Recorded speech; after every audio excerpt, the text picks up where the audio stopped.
মুনাফিক। হুজুর চলে যাওয়ার চেষ্টা করলেন, খুব সংক্ষেপ করে 3 বার চেষ্টা করেছেন, 3 বারই ঘুরে এসেছেন ওখানে, রাস্তা ভুল হয়ে যাচ্ছে।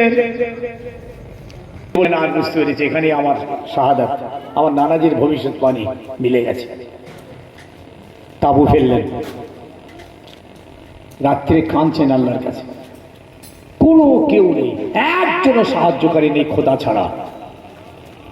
আর যারা হুজুরের কিছু কিছু ভক্ত ছিল, অবশ্যই ছিল, তারা কিন্তু এজিদের ভয়ে সামনে আসতে পারছে না।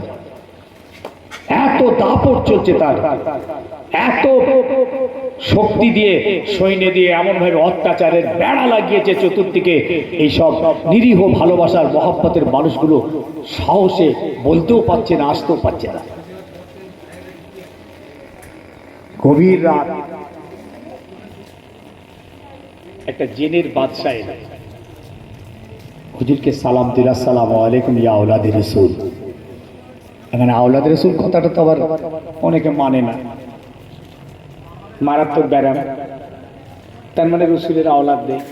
এবার আরেক ফেতনা, যাবো ফেতনা যাবো না, রসুলের আওলাদ নেই, রসুলের বংশ নেই।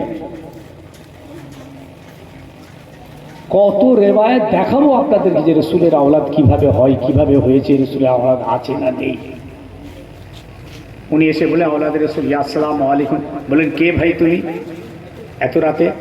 আমার তো এখানে কেউ নেই, সব তো দুশমন, আমি তো ঘেরাও হয়ে আছি, তুমি কে? বলে আমি আপনার বাপের মুরিদ, আলী রাদিয়াল্লাহু তাআলা আনহু মুরিদ।